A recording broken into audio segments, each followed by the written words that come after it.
다 같이 찬송가 35장 우리 함께 찬송하며 예배 준비하도록 하겠습니다. 찬송가 35장입니다.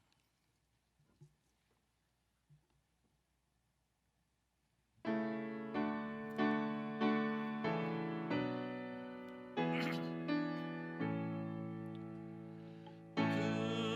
영화로신 주 이곳에 오셔서 이 모인 자들로 주 백성 삼으사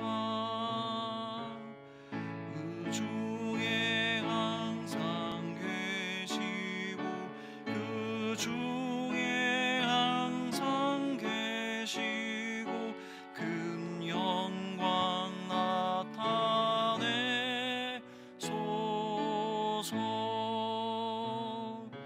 이 백성 기도와 도에 양내와 같으니 곧 받으옵소서. 주 예수 크신 복음을 주 예수 크신 복음을 만 백성 듣게 하소서.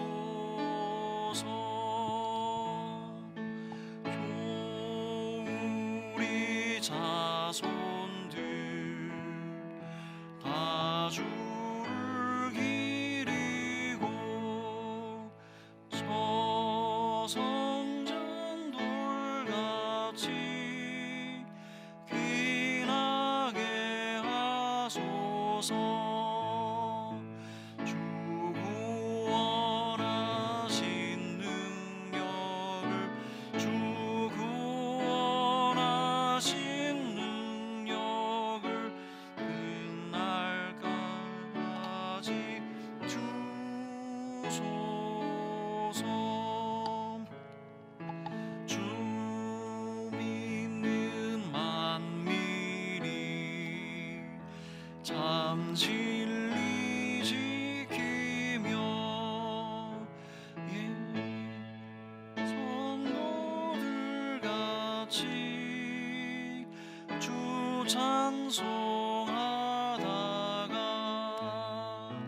저 천국 보좌 앞에서 저 천국 보좌 앞에서 늘 찬송하게 하소서.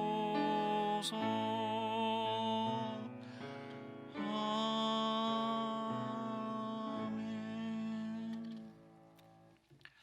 다 같이 사도신경으로 우리 신앙을 고백하겠습니다. 전능하사 천지를 만드신 하나님 아버지를 내가 믿사오며 그 외들 우리 주 예수 그리스도를 믿사오니 이는 성령으로 잉태하사 동정녀 마리아에게 나시고 본디오 빌라도에게 고난을 받으사 십자가에 못 박혀 죽으시고 장사한 지 사흘 만에 죽은 자 가운데서 다시 살아나시며 하늘에 오르사 전능하신 하나님 옆에 앉아 계시다가 저리로서 산자와 죽은 자를 심판하러 오시리라. 성령을 믿사오며 거룩한 공예와 성도가 서로 교통하는 것과 죄를 사하여 주시는 것과 몸이 다시 사는 것과 영원히 사는 것을 믿사옵나이다. 아멘. 찬송가 15장 함께 찬송하겠습니다. 찬송가 15장입니다.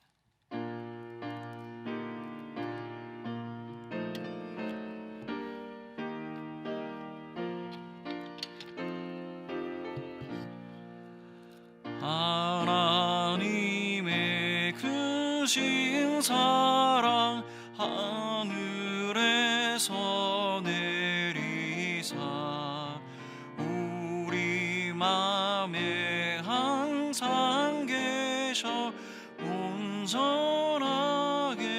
하소서. 우리 주는 자비하사 사랑 노하시니 두려워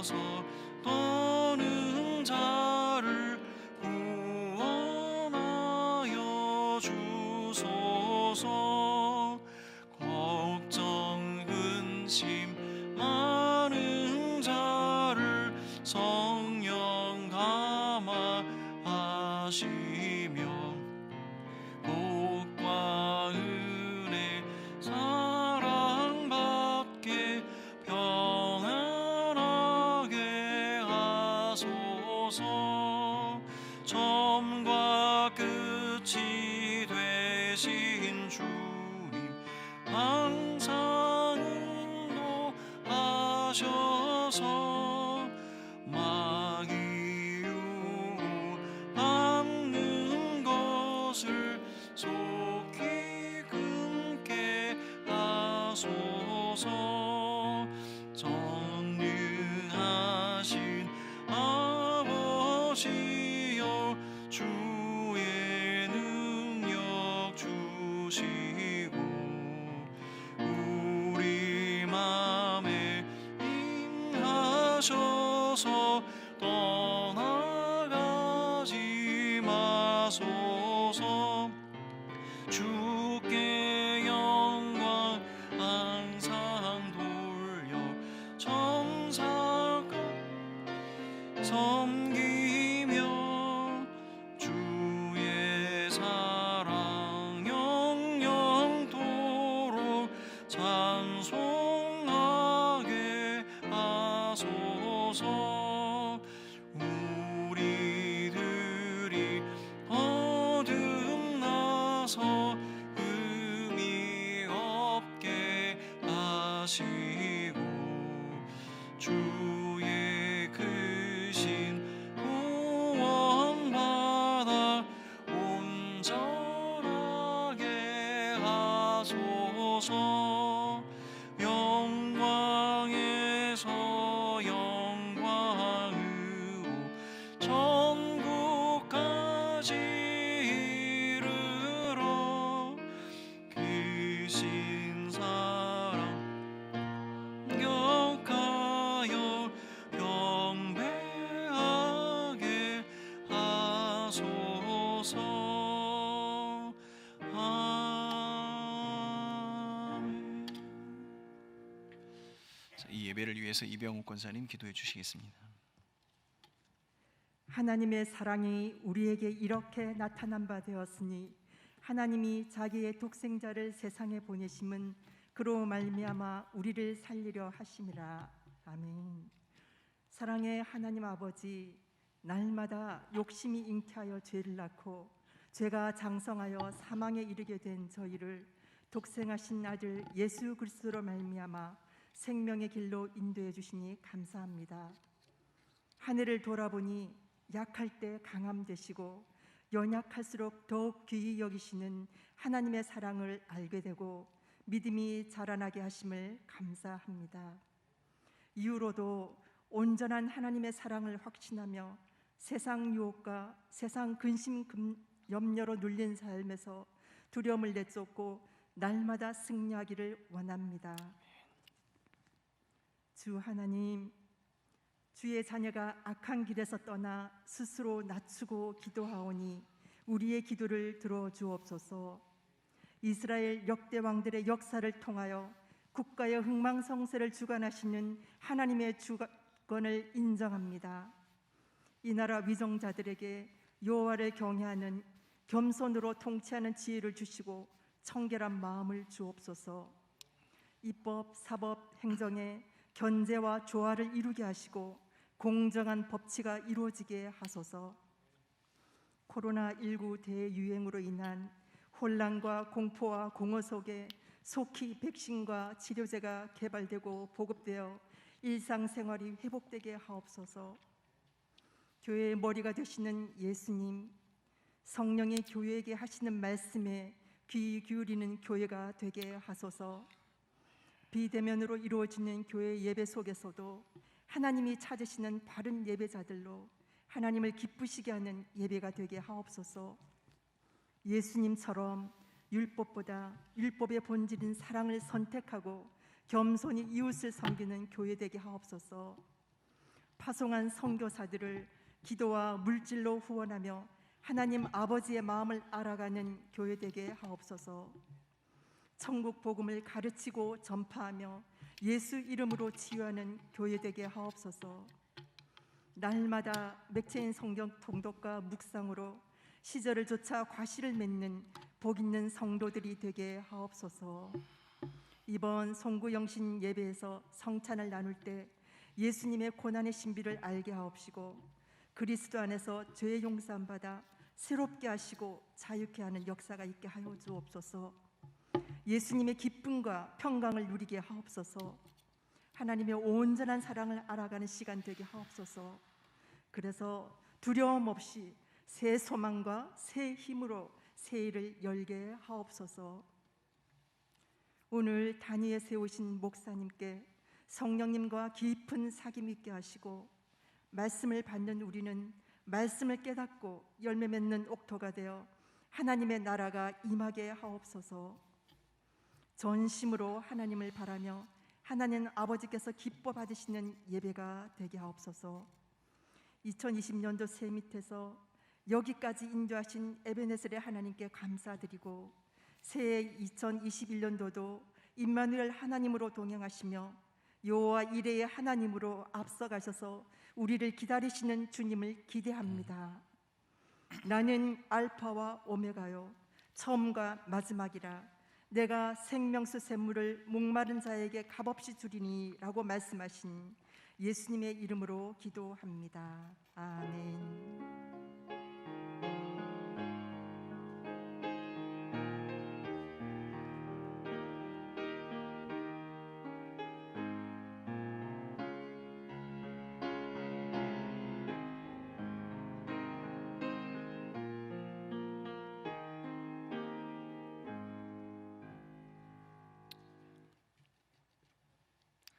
오늘 우리가 함께 나눌 말씀은 요한복음 4장 23절과 24절 말씀입니다. 요한복음 4장 23절 24절 말씀 우리 한 목소리로 함께 읽도록 하겠습니다. 요한복음 4장 23절부터 같이 함께 읽겠습니다. 아버지께 참되게 예배하는 자들은 영과 진리로 예배할 때가 오나니 곧 이때라. 아버지께서는 자기에게 이렇게 예배하는 자들을 찾으시느니라. 하나님은 영이시니 예배하는 자가 영과 진리로 예배할지니라. 아멘. 먼저 광고 말씀 광고 먼저 드리도록 하겠습니다. 내일은 송구영신 예배가 있습니다. 한몸 되는 성찬을 위해서 지금 성찬 세트를 나누고 있는데 신청하셨는데 아직 수령하지 못한 그런 가정들은 내일 오전까지 꼭 수령해 주시길 간절히 바라겠습니다. 지금 전체적으로 한 500가정 정도가 지금 수령을 하셨는데 예수 그리스도께서 말씀으로 권면해 주신 성찬을 함께 나누며 온 교회 공동체가 그리스도와 연합하고 하나 되는 그런 귀한 시간들, 또 새해를 맞이하는 그런 교회 공동체가 되었으면 좋겠습니다.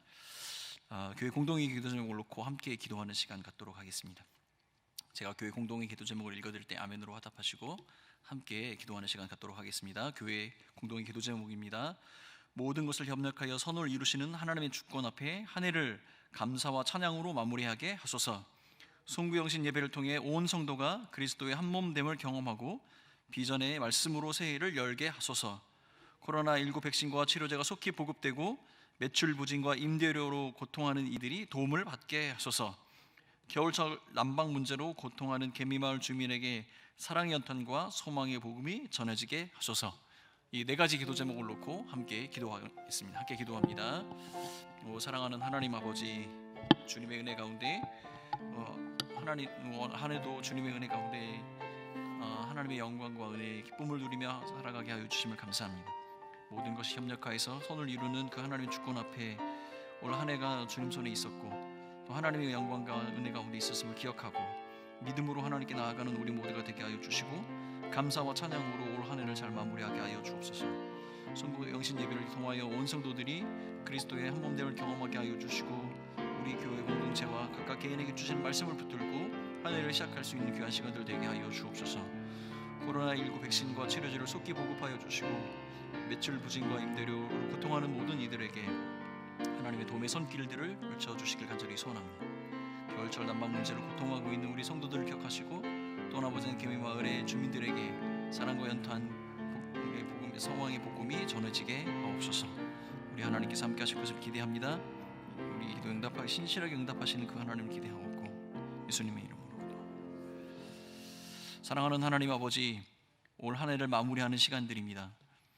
우리 한 해를 돌아보면 하나님께서 우리에게 행하신 놀라운 일들, 감사의 제목으로 넘치는데 순간순간 아버지 하나님, 그것이 우리가 감사 또 하나님께 영광을 돌리는 것이 아니라 불평과 불만으로 살았던 우리의 모습들을 되돌아보고 우리의 지나간 시간들이 하나님의 주권 가운데 있었음을 기억하는 것처럼 앞으로 우리가 준비하는 맞이하는 한 해도 주님의 주권 가운데 있음을 기억하는 우리 모두가 되게 하여 주옵소서. 성구 영신 예배를 통하여 온 교회가 하나 되게 하여 주시고 예수 그리스도로 한 몸됨을 경험하게 하여 주시오며 비전의 말씀으로 온 교회 공동체가 함께 시작하는 시간들 되게 하여 주옵소서. 코로나의 여러 가지 어려움 가운데 두려움에 떨고 있는 우리의 모든 성도들과 이 나라와 이 민족 전 세계 주님의 백성들을 격하여 주셔서 저들의 삶 가운데 우리의 참된 주권자 되시고 우리의 생명의 주관자 되신 우리 하나님 한 분만이 홀로 영광 받으시며 드러나는 귀한 시간들 되게 하옵소서. 매출 부진과 임대료로 고통하고 있는 소상공인들, 도움이 필요한 손길들을 주님 기억하여 주시오며 골고루 아버지 하나님 그들에게 도움의 손길들이 전달되어지게 하여 주시고 또한 우리 성도들의 기도와 관심이 그들에게 미쳐질 수 있도록 도우시옵소서.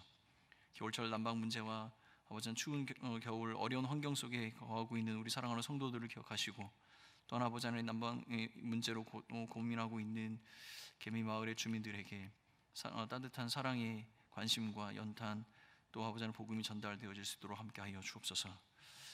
이 밤에도 말씀하실 그 하나님을 기대하옵고 우리에게도 신실하게 응답하시는 예수님의 이름으로 기도합니다. 자, 우리가 읽었던 요한복음 4장의 말씀 속에 등장하는 핵심적인 인물은 한 여인이죠. 사마리아 여인입니다. 근데 예수님께서 특별히 이 여인을 만나기 위해서 사마리아로 가셨다라고 기록을 하고 있습니다. 근데 이것은 굉장히 파격적인 행보입니다. 이것이 얼마나 파격적인가는 이 역사적인 배경을 우리가 좀 이해하면 예수님께서 직접 그 여인을 찾아가신 일이 단순한 어떤 해프닝이 아니라는 것을 우리는 알게 됩니다. 그러니까 솔로몬 이후에 분열되었던 이 나라가 북이스라엘이 722년 주전 722년에 아수르에게 멸망을 당했습니다. 아수르는 이 사마리아 지역에 이방인들을 이주시켜서 혼혈화하는 정책을 펼치게 됩니다. 그 남유다 사람들의 입장에서 보면 이 사마리아 사람들은 혈통적으로, 인종적으로 그리고 율법적으로 그 순수성을 잃어버린 사람들이었습니다. 그 후에 모든 고레스 칙령에 의해서 포로가 되었던 유대 사람들이 돌아오면서 예루살렘의 성전을 건축 재건하는 그런 과정이 있었습니다. 그때 사마리아 사람들도 함께 하고 싶었지만 유대 사람들이 그들을 거절하게 됩니다. 이 일로 사마리아 사람들은 그들에게도 예배를 드릴 곳이 필요하다 생각해서 주전 400년경에 그리심산에다가 제단을 쌓게 됩니다. 그 남유다 사람들 입장에서 보면 이것은 하나님을 모독하는 행위입니다. 그리고 종교적으로 이단의 형태를 가진 그런 사람들이 된 것이죠. 주전 128년경에 마카비라는 사람이 유다의 주권을 잠시 회복한 그 사이에 사마리아 사람들에게 유대교로 개종을 할 것을 강력하게 요구를 했습니다. 무력을 앞세워서 그들이 다시 개종할 것을 요구를 했지만 사마리아 사람들은 그것을 거부하게 됩니다. 그래서 그 마카비라는 사람은 사마리아 사람들이 세웠던 이 그리심산의 제단을 허물게 됩니다. 이것이 종교적으로 큰 갈등을 일으키게 되는 것이죠. 그래서 사마리아 사람들은 예수님이 10살 무렵 될 때에 유월절을 맞이하는 그때에 공동묘지에 있는 뼈들을 추려다가 예루살렘 성전에 뿌려버리게 됩니다. 그 성전이 부정하게 되어서 급기야는 유월절 제사를 드리지 못하는 그런 상태가 발생이 되는 것이죠. 이러한 정치적인, 문화적인, 종교적인 어떤 이런 배경을 따지고 보면 왜 유대 사람들이 사마리아 사람들을 사람으로 취급하지 않았는지 그것을 잘 알게 되는 것이죠. 굉장히 정치적으로 그리고 종교적으로 반목하고 서로를 적대시하는 그런 관계를 갖고 있는 겁니다. 그런데 예수님께서 그곳에 찾아가시는 사건이 벌어지는 것이죠. 예수님께서 유월절 명절을 마치시고 제자들과 함께 갈릴리로 돌아가시는데 사마리아를 통과하는 그 길을 선택해서 가시고 일부러 그 여인을 만나러 갑니다. 이런 결정은 제자들에게 굉장히 당황스러운 사건이었을 것입니다. 새벽 일찍부터 출발을 해서 예수님께서는 아마 정오 무렵에 사마리아의 수가라는 성에 도착을 하게 되십니다. 그곳엔 전통적으로 야곱의 우물이 있었고 그 우물가의 여인들이 물을 기르러 왔던 것이죠. 그때 한 여인이 예수님이 쉬고 있는 그 우물가에 물을 기르러 왔습니다. 예수님께서는 그 여인에게 물을 달라고 이야기하십니다.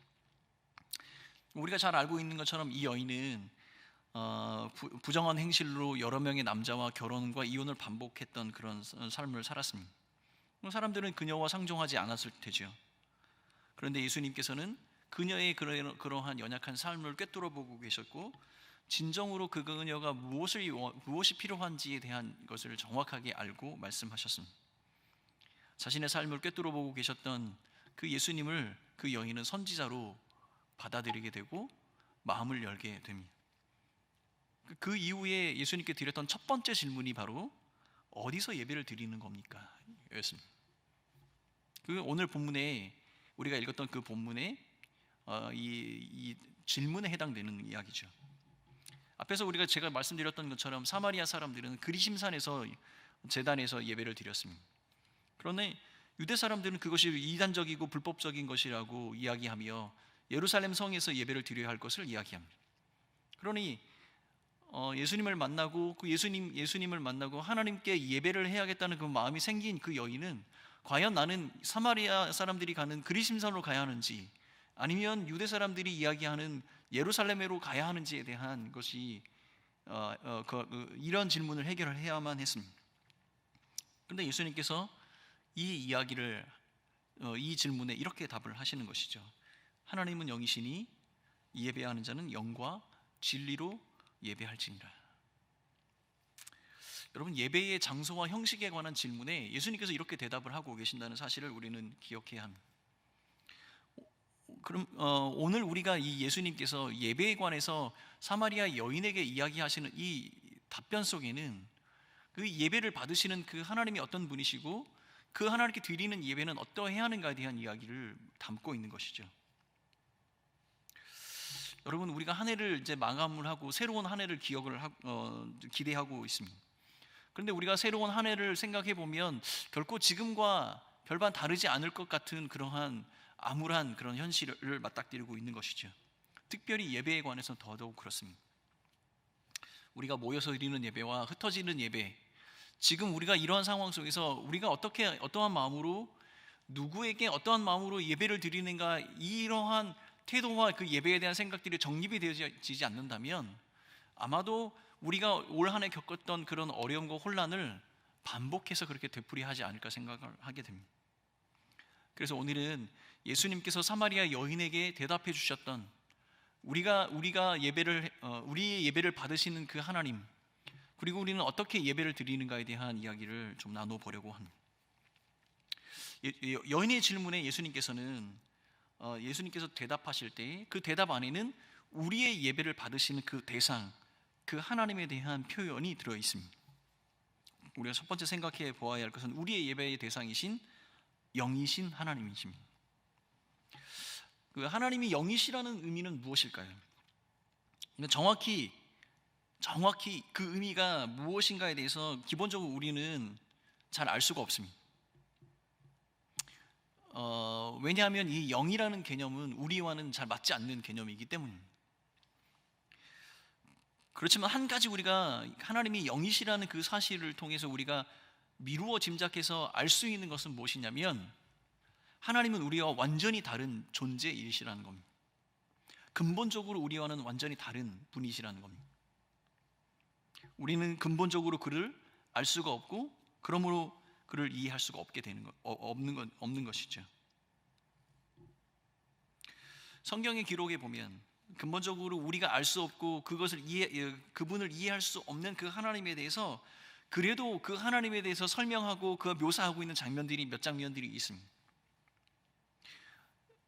산에서 모세와 이스라엘 백성들을 만나 주셨던 그 하나님에 대해서 성경은 묘사를 하고 있죠.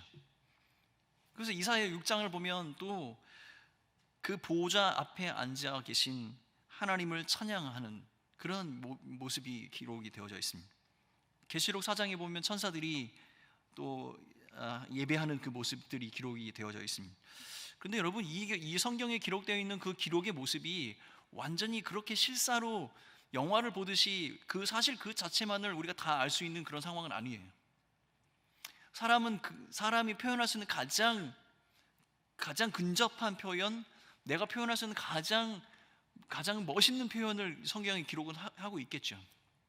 하지만 그 100% 그 실체, 그 진실된 모습은 우리는 하나님 앞에 설 때만 우리는 알게 되는 것입니다. 그러므로 하나님이 영이시다는 이 표현은 사실은 우리가 이것을 어떻게 설명하고 어떻게 이해해야 되는지 좀 어렵고 난해한 부분들이 있습니다. 그런데 이 하나님이 영이시라는 이 표현 자체가 하나님의 존재의 양식을 가장 간단하게 표현하는 방법인 것입니다. 영이라는 이 단어는 푸뉴마라고 기록이 되어져 있는데, 이것은 바람, 숨결, 이런 보이지 않는 어떤 존재를 표현을 할 때 쓰는 것입니다. 이거와 반대적인 이야기로 육이라는 단어를 쓸 때 요한은 이 영과 육이라는 이 단어를 서로 대립된 관계로 표현을 하면서 영은 하나님께 속한 것이고 육은 세상, 곧 사람들에게 속한 것이라고 설명을 해주고 있습니다. 그러므로 하나님은 영이시라는 이 표현은 인간의 우리로서는 근접할 수 없고 깨달을 수 없는 어떠한 존재, 그 하나님의 존재, 그 존재에 대한 의미를 이야기를 하고 있는 겁니다. 예수님께서 하나님은 영이시라고 선포했던 이 이야기는 우리와는 완전 다른 존재, 그 존재의 양식으로 계시는 분, 그분에 대한 이야기를 하고 있는 겁니다. 그런데 여러분, 우리가 하나님이 영이시라는 그것을 우리가 기억할 때 단순히 그것이 하나님이 그러한 존재입니다라고 이야기를 하는 것 이상으로 그 하나님께서 예배를 받으시는 분이라는 것을 이야기한다면, 우리는 우리와 완전히 다른 존재를 향하여 드리는 예배가 우리가 흔히 하는 어떤 행위, 사람을 높이는 그런 행위와는 완전히 다른 행위라는 사실을 우리는 기억해야 하는 것이죠. 그러므로 하나님이 영이시라는 이 이야기는 우리가 하나님께 드려야 하는 예배의 성격을 완전하게 규정하고 새로운, 우리가 이해할 수 없는 절대적인 그 어떤 기준, 그 가치를 제공한다는 사실을 우리는 알아야 합니다. 하나님께 드려야 할 진실되고 참된 예배는 보이지 않는 영이신 하나님께 드리는 예배이어야 하는 것이죠. 그러므로 우리가 하나님 예배를 드리는 우리도 영으로 하나님께 나아가야 하며, 하나님의 영과 우리의 영이 연합하는 그런 코이노니아, 그 교제가 예배 가운데 이루어져야 한다는 것입니다. 이것을 간단하게 말하면 이런 것입니다. 인간인 사람이 하나님과 교통하는 유일한 방법은 어떤 육적인 방법이나 감정이 아니라 우리는 영으로서 하나님께 나아갈 때 영이신 하나님께 예배를 드릴 수 있고 그 영이신 하나님과 함께 할 수 있다는 사실인 거죠. 성경에는 사람은 영과 육으로 구분되어져 있다, 이렇게 가르쳐주고 있습니다. 영은 보편적으로 인간 안에 있는 내적인 생활, 내적인 삶에 대한 부분들을 이야기하고 가장 깊숙이 자리 잡고 있는 순전한 상태, 그 꿈과 사상과 이상과 욕망, 하나님을 향한 절대적인 갈망, 이것을 영이라고 이야기를 합니다. 그러므로 영이신 하나님께서 받으시는 예배는 우리 각 사람이 가지고 있는 가장 깊숙이 들어있는 내면, 가장 그 순전한 상태로 하나님께 나아가고 예배하는 것이어야 한다는 것이죠. 영으로 드려지지 않는 예배는 하나님께서 받으시지 않습니다. 이 말은 무엇이냐면, 하나님께서는 영이시라는 이 말 가운데 형식주의나 겉모양으로 갖추어져서 덮어버린 위선적인 어떤 그런 모습은 용납하지 않으신다는 이야기입니다. 영이신 하나님께서는 어디에나 계십니다. 그리고 어느 순간에도 계십니다. 그러므로 우리가 영이신 하나님 앞에서 우리가 숨기고 가릴 수 있는 것이 아무것도 없습니다.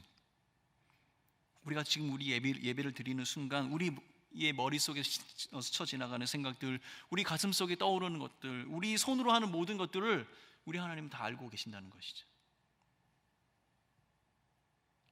여러분, 우리의 비대면 예배의 시간들이 길어지면 길어질수록 우리는 집중하고 진실된 영으로 예배하기가 쉽지 않은 것을 우리는 깨닫게 됩니다. 그런 고백들이 이어집니다. 그런데 여러분, 이것이 비대면 예배에 이어서 그럴까요? 비대면 예배이기 때문에 우리가 정말로 진정한 영으로 하나님께 나아가지 못하는 것이라고 생각하십니까? 저는 아니라고 생각합니다. 저는 여러분, 비대면 상황이기 때문에 우리가 그렇게 하나님의 영으로 예배할 수 없는 것이 아니라, 우리는 근본적으로 우리는 육에 속한 사람들이기 때문에 우리는 영적이지 못하고, 그러므로 영이신 하나님 앞에 나아가 영적으로 예배할 수 없는 사람들이라는 것입니다. 우리는 얼마나 자주, 얼마나 쉽게 우리 하나님을 속이고 우리 하나님을 경홀히 여기는지 모르겠습니다. 예배 자리에 나와 있으면서도 우리 마음과 우리 생각과 우리 마음의 중심은 하나님으로부터 벗어나 있는 그런 상태. 그런 상태로 드리는 예배는 영으로 드리는 예배가 아니죠. 그런 걸 하나님께서 기뻐 받으시지 않는 것입니다. 여러분, 저는 초등학교 2학년 때까지 학교를 가는 것이 너무 싫었습니다. 그래서 어떻게 하면 결석을 할 수 있을까? 근데 이상하게 몸도 한번 아프지 않고 참 힘들었습니다. 그런데 초등학교 3학년 때 처음으로 학교 가는 것이 즐거웠습니다. 초등학교 3학년 1학기 때 이제 정년퇴임 한 학기를 남으신 아주 나이가 지긋하신 우리 남자 선생님이 저희 담임 선생님이셨습니다. 근데 그 담임 선생님은 매일같이 일일이 한 사람씩 이렇게 자리를 돌보시면서 아이들의 숙제를 검사하시고 공부 상태를 점검하셨습니다. 근데 그때는 왜 그렇게 선생님에게 거짓말을 자주 했는지 모르겠어요. 숙제 안 갖고 왔어요. 숙제 몰랐어요. 그런데 한 번도 그 선생님은 저를 꾸중하신 적이 없습니다. 근데 제가 커서 알았는데 그분이 몰라서 저를 모르셔서 그렇게 하신 것이 아니었던 거예요. 이미 다 알고 계시지만 내가 사랑하는 제자이기 때문에 나의 말을 받아주시는 겁니다. 하나님이 영이시라는 이것은 바로 그런 이야기입니다. 내가 어떠한 중심으로, 어떠한 태도로, 어떠한 모습으로, 겉에 드러난 모양으로 감추어진 나의 속마음을 다 알고 계신 그 하나님 앞에 서는 겁니다. 이것은 여러분, 우리가 대면과 비대면의 차이가 아니라 우리의 마음의 중심이 영이신 하나님에 대해서 어떻게 생각하고 있는지, 그 하나님 앞에 우리는 어떤 마음의 자세로 서고 있는지, 그것이 우리의 모습이고 예배를 향한 우리의 마음이라는 것입니다. 근데 불행하게도 육에 속한 우리는 영이신 하나님 앞에 영으로 나아가는 것이 너무나 어렵고 고통스러운 일인 것입니다. 사랑하는 성도 여러분, 우리가 매 순간 투명한 영으로, 진실된 마음으로 영이신 하나님 앞에 나아가 그 하나님을 예배할 때 우리는 그 예배가 하나님이 기뻐 받으시는 진정한 예배가 된다는 사실을 기억해야 하겠습니다. 여러분, 이사야 1장을 보면 선지자 이사야 시대에 활동했던 그 많은 이야기들이 나오는데, 그때 보면 유대 사람들이 종교적인 의무를 매우 충실하게 실행을 했습니다.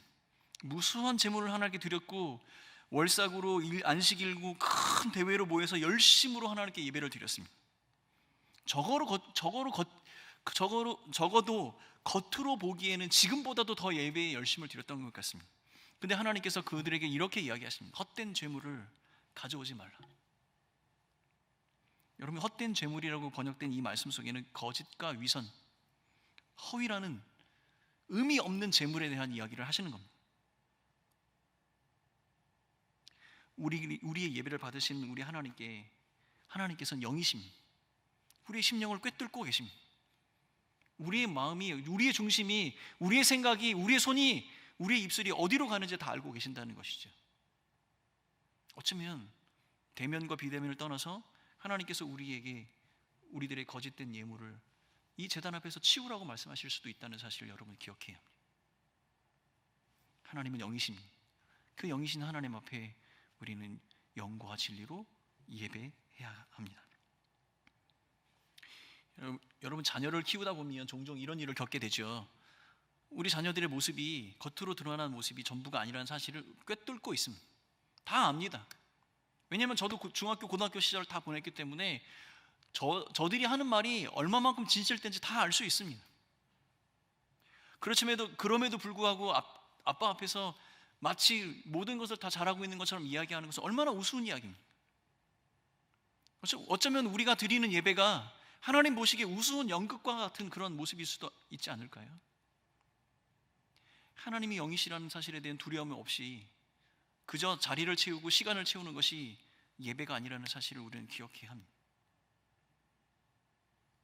두려운 마음으로 영이신 그 하나님 앞에 마땅히 돌려드려야 할 영광을 올려드리고 하나님 앞에 무릎 꿇을 때 우리는 영과 진리로 예배할 수 있는 기본적인 자세가 되는 것입니다. 사랑하는 성도 여러분, 하나님은 영이시기 때문에 우리는 영과 진리로 예배해야 하는 것입니다. 두 번째로 오늘 예수님께서 말씀하신 이 답변 중에서 그 하나님께서 영이신 하나님께서 받으시는 예배는 어떤 예배인가에 대한 이야기를 하고 계십니다. 예수님께서는 분명하게 하나님은 영이시기 때문에 예배하는 자가 영과 진리로 예배를 해야 한다고 가르치고 있는 것입니다. 여러분, 이 가르침은요, 예배가 무엇이냐, 예배에 대한 여러 가지 모호한 질문에 아주 완벽한 답이 되는 것입니다. 우리가 영과 진리로 예배한다는 것은 우리의 뜻대로 한다는 것이 아닙니다. 우리가 원하는 대로 하는 것이 아닙니다. 우리가 느끼는 감정과 우리 느낌을 위해서 무엇을 하는 것이 아니라 하나님께서 이미 정해주신 그 예배의 방법이 있다는 겁니다.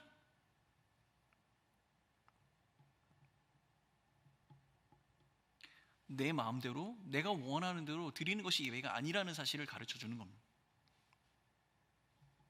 내가 감정적으로 원하는 것을 행하고 만족감을 누리는 것이 예배가 아니라는 것을 우리에게 가르쳐 주는 것이죠. 하나님께서 기뻐하시고 원하는 것이 있다. 우리가 느끼는 감정, 우리가 느끼는 어떤 느낌, 그것이 아니라는 사실을 가르쳐 주고 있는 겁니다. 마태복음 7장에 보면 예수님께서 이렇게 이야기합니다. 많은 사람들이 주여 주여 하고 선지자 노릇도 하고 귀신을 내어 쫓는 권능이 있다. 그런데 그들은 불법을 행하는 자다라고 이야기합니다. 하나님께서 그들의 예배를, 그들의 마음을 받지 않으셨다는 이야기죠. 마치 하나님을 높이는 것처럼 보입니다. 하나님께 영광을 돌리는 것처럼 보입니다. 그런데 그 가운데 내 마음속에 느껴지는 감정적인 충족, 만족감, 느낌, 오늘 예배는 참 좋았어. 과연 하나님께서 이것을 기뻐 받으실까? 저는 그렇게 생각을 하게 되는 겁니다. 교양 있는 사람들처럼 어떤 깊이 있는 신학을 논하는 어떤 그런 우아한 예배 같은, 어떤 풍성한 감정적인 충만, 경험들, 종교적인 열심과 그 어떤 체험이 가득한 그런 예배, 인간적인 어떤 풍성함과 어떤 이 소통이 넘치는 그런 예배, 그런 예배를 할지라도 영의 임재, 성령의 임재와 인도하심이 없는 예배는 참된 예배가 아니라는 것입니다.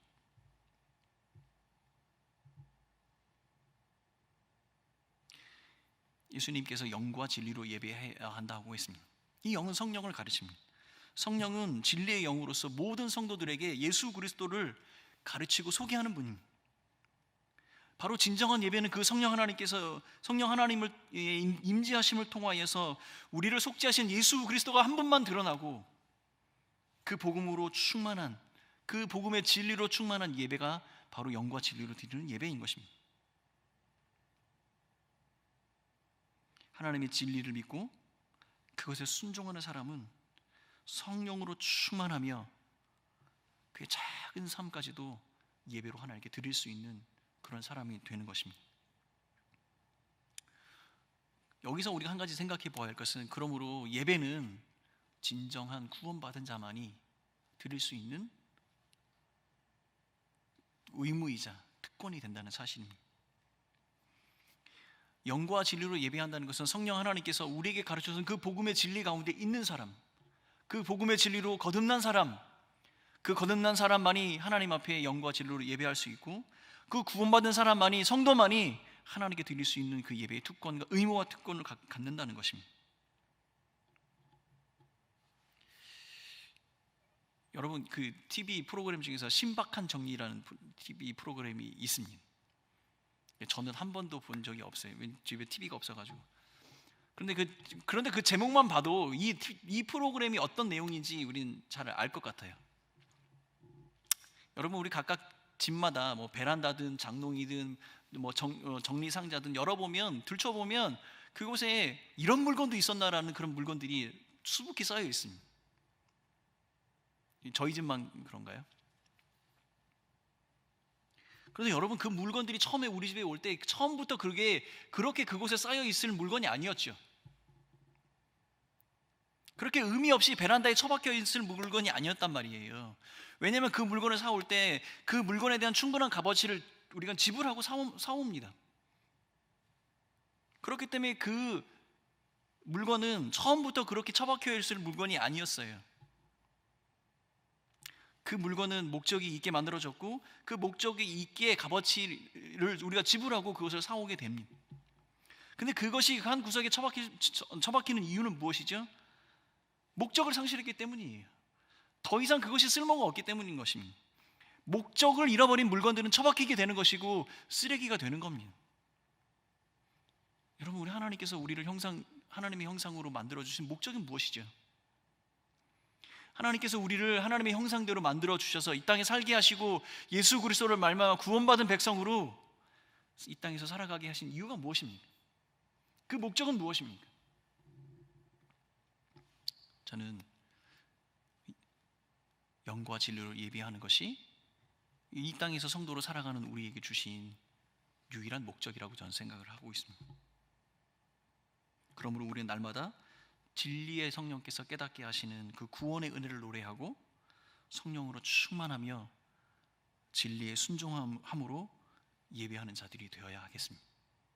이것이 우리가 이 땅에서 살아가는 유일한 목적이죠. 여러분, 이 목적을 잃어버린 사람들은 목적을 잃어버린 물건처럼 처박히게 되는 것이고 쓰레기처럼 살아가게 되는 것입니다. 여러분, 이 연말이 이렇게 되면 해외 언론과 이 사전을 만드는 출판사에서 올해의 단어라는 것을 선정을 합니다.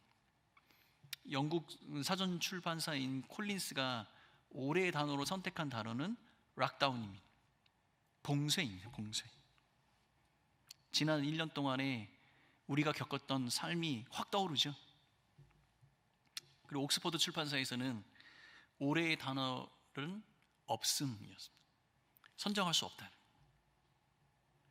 지난 한 해가 우리에게 주는 절망과 고통이 얼마나 큰지 잘 보여주고 있는 단어입니다. 사랑하는 성도 여러분, 여러분이 뽑고 싶은 올해의 단어는 무엇입니까? 저는 올해의 단어를 뽑자면 진정한 예배. 저는 이 단어를 올해의 단어로 뽑고 싶습니다. 왜냐하면 우리는 이 예배라는 이 하나 때문에 울기도 했고 웃기도 했고, 그리고 긴 시간 동안 정말로 우리는 어떻게 예배를 드려야 하고 예배자로 어떻게 살아가야 하는지, 우리 공동체는 어떻게 해야 하는지 고민도 많이 했습니다.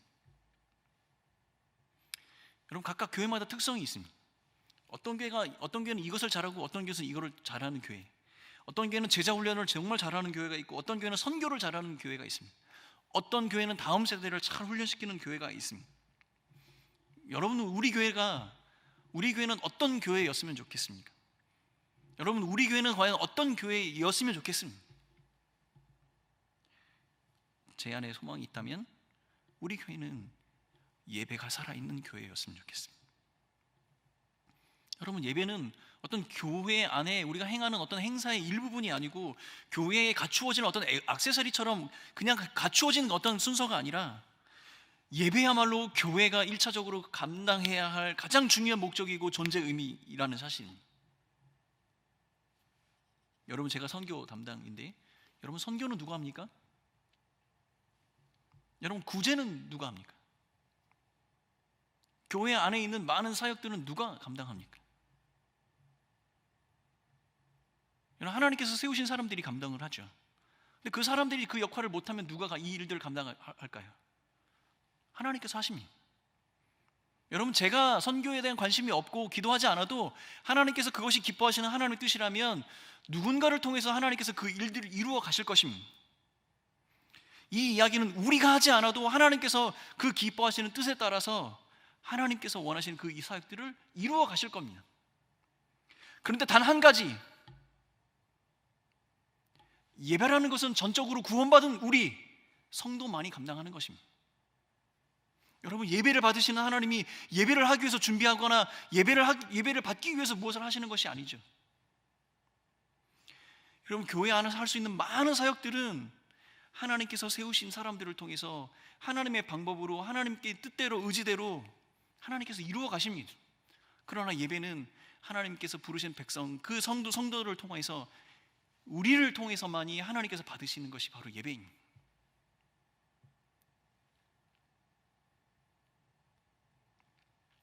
사랑하는 성도 여러분, 그러므로 우리 인생, 우리 성도의 삶에서 예배가 이렇게 중요한 것입니다. 오직 영이신 그 하나님 앞에 우리에게 성령으로 깨닫게 하신 그 복음의 진리 가운데 마땅히 돌려야 할 모든 영광을 하나님께 돌려드리는 것, 이것은 성도만이 할 수 있는 것이고 성도만이 누릴 수 있는 특권이 되는 겁니다. 여러분, 저는 토저라는 이 목사님의 책을 굉장히 좋아하는데, A.W. 토저가 종교가 부패하는 점진적인 3단계라는 이야기를 하면서 이렇게 얘기했습니다. 첫 번째는 기계적인 상태라는 겁니다. 예배를 드릴 때 아무런 느낌이 없이, 의미 없이 똑같은 순서를 그냥 반복하는 겁니다. 두 번째 단계는 뭐냐면, 그런 의미 없고 기계적으로 반복되어지는 예배를 드리면서도 그것이 그렇게 되고 있다는 사실조차도 느끼지 못하고 있는 상태, 습관적인 상태, 그것이 바로 부패해가는 두 번째 단계라고 얘기합니다. 세 번째 단계는 부패의 단계이겠죠. 이 부패의 단계는 예배를 드리지만 회개하는 자가 없고, 하나님을 찾는 자가 없고, 하나님의 말씀을 귀 기울여 듣고 그것을 실천하는 자가 없는 상태.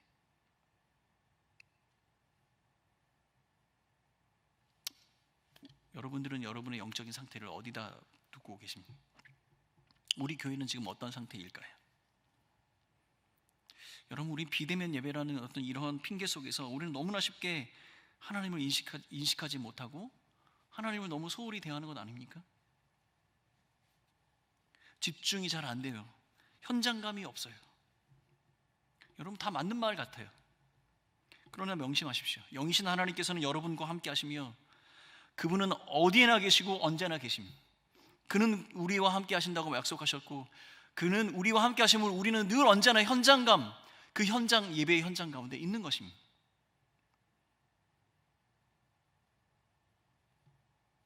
또한 한 가지 우리가 기억해야 할 것은 예배 대용품에 주의해야 합니다. 여러분, 예배 대용품은 무엇입니까? 예배가 아니라는 사실이죠. 예배와 비슷한 물건들, 비대면이라는 핑계로 예배가 이벤트처럼 어떠한 즐거움이나 감명, 지식을 전달해주는 어떤 강연처럼 되어서는 안 된다는 사실입니다. 우리는 언제나 예배 가운데 여호와를 경외함으로, 두려웠고 떨리는 마음으로 하나님 앞에 서야 하는 겁니다. 전 비대면 예배가 지속되면서 많이 안타까운 상황들이 뭐냐면, 어떻게 해도 한 분이라도 이 비대면 예배에 참여하기 위해, 한 사람이라도 이 비대면 예배에 어떻게 하면 참여할 수 있게 할까라는 고민 가운데 많은 것들을 우리는 실행을 하죠. 그러나 우리 한 가지 기억해야 할 것은, 우리는 영이신 하나님께 예배를 드리고 영과 진리로 예배를 드려야 한다는 사실입니다. 여러분은 언제 예배 가운데 임재하신 그 여호와 하나님 한 분 때문에 두려워 떨고, 그가 말씀하신 그 말씀 때문에 가슴을 치며 통회하는 그러한 경험들을 해보신 적이 있습니까? 사실 저는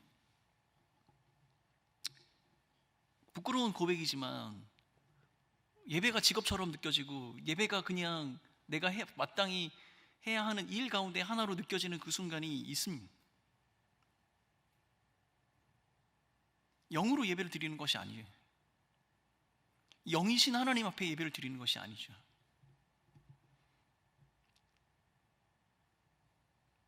예배 가운데 선포된 말씀 속에 성령께서 가르쳐주신 그 가르침 때문에 통회하고 자복하며 내 인생을 통찰하는 그런 시간들, 그 말씀을 붙들고 회개하는 그 마음으로 순종의 결단으로 하나님께 나아가는 시간들, 내가 이렇게 살아서는 안 되고 하나님 앞에 결단하며 나의 삶을 하나님께 드리는 그런 마음들, 그런 완전한 변화, 그것이 예배 가운데 이루어져야 하는데 그것을 잃어버린 지 너무 오래되었다는 사실입니다.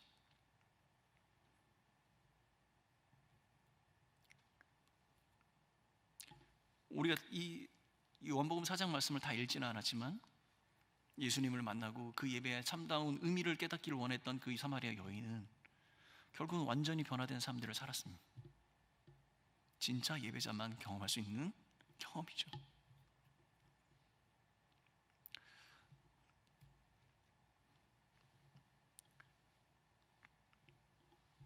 사랑하는 성도 여러분, 비대면이라고 핑계대지 않았으면 좋겠습니다.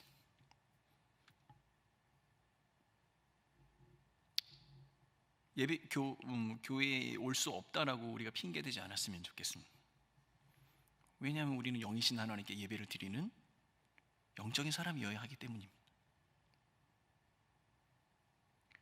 영이신 하나님 앞에 두려움으로 서고 성령의 임재를 소망하고 말씀으로 나의 삶을 단련시키며 그 여호와 하나님 한 분을 위해 영광스럽게 성도의 삶들을 살아가는 온 교회 공동체 되기를 간절히 소원합니다.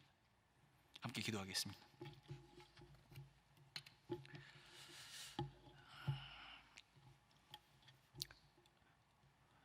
사랑하는 하나님 아버지, 영이신 하나님 앞에 두렵고 떨리는 마음으로 서게 하시고 성령께서 가르쳐 주신 그 말씀에 통회 자복하며 결단으로 하나님께 나아가는 우리 성도들 되게 하여 주옵소서. 오늘도 예배하는 자를 찾으시는 우리 하나님,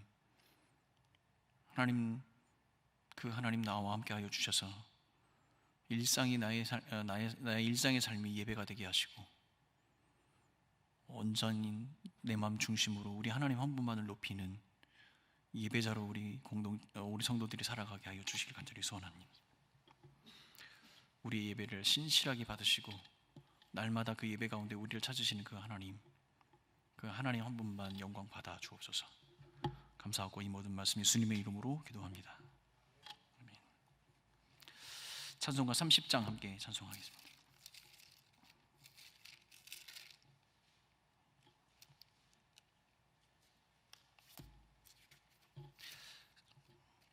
아, 35장 찬송입니다. 35장 찬송하겠습니다.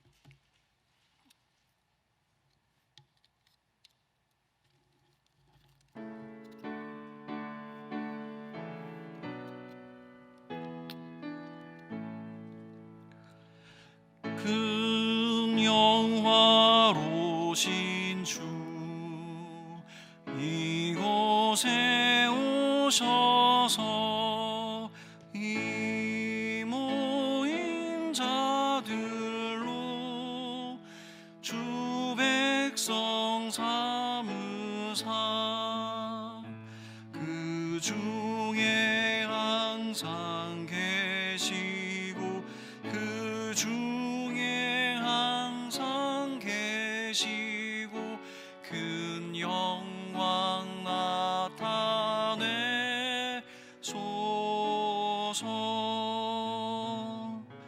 이 백성 기도와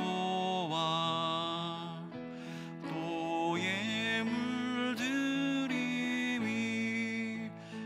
향내와 같으니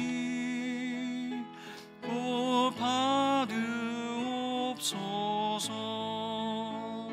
주 예수 크신 복음을 주 예수 크신 복음을 만 백성 듣게 하소서. 또 우리 자손들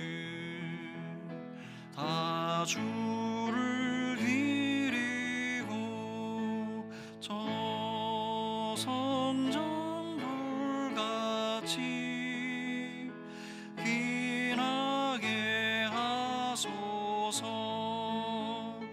주 구원하신 능력을, 주 구원하신 능력을 끝날까지 주소서. 주 믿는 만민이 참 진리 지키며 예 성도들 같이 주 찬송하다가 저 천국 보좌 앞에서, 저 천국 보좌 앞에서 늘 찬송하게 하소서. 아멘.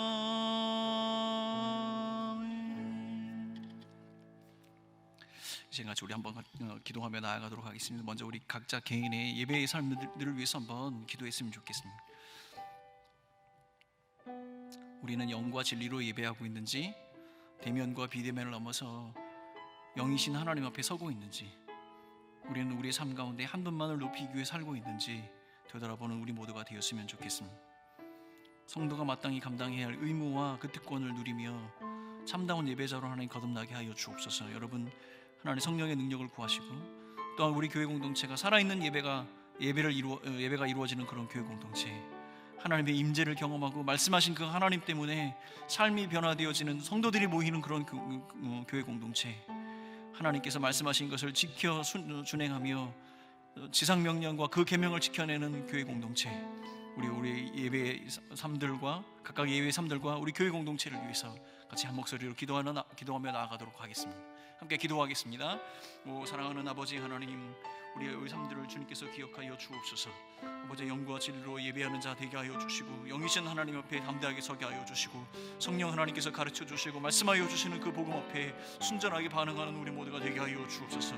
말씀 가운데 아버지 하나님 우리 삶들을 통회하고 자복하며 아버지 하나님께 결단하며 믿음의 순종함으로 나아가는 우리 모두가 되게 하여 주시옵고, 성령 하나님께서 아버지 가르쳐 주신 아버지 그 진리로 하나님께 예배하는 우리 모두가 될 수 있도록 도와주시옵소서. 이 교회 공동체를 기억하여 주시옵고, 아버지 안에 살아서 아버지 하나님 예배하는 예배 공동체 되게 하여 주시오며, 온 성도들이 또한 아버지 하나님 예배 가운데 말씀하신 그 하나님의 말씀으로 통해 자복하고 그 말씀을 붙들고 살아갈 때 또한 아버지 하나님 힘과 능력을 더하여 주실 우리 성령을 경험케 하여 주옵소서.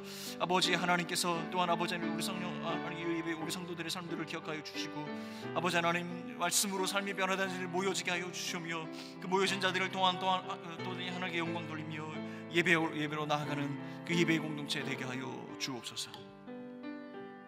사랑하는 아버지 하나님, 영이신 그 하나님 앞에 순전한 마음으로 나아가는 우리 모두가 되게 하여 주시고, 영과 진리로 예배하며 우리에게 이미 선포되어진 그리스도의 복음을 붙들고 우리의 선자리에서 함께 모여있는 자리, 흩어진 자리에서 우리 하나님 한 분만을 높이는 우리의 성도들이 되게 하여 주옵소서.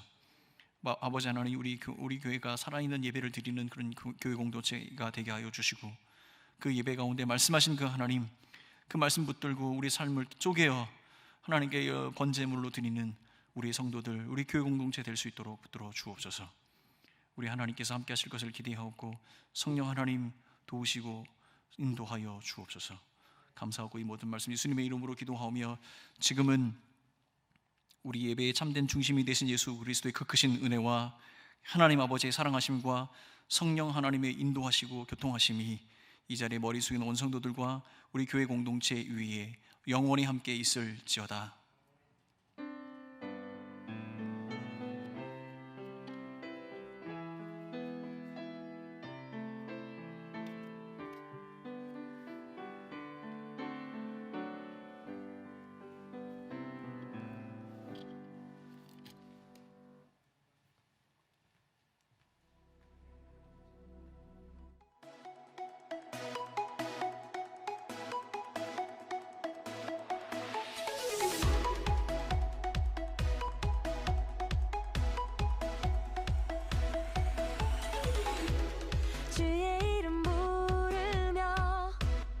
주님 앞에 나갈 때에 주님은 항상 그곳에 계시네.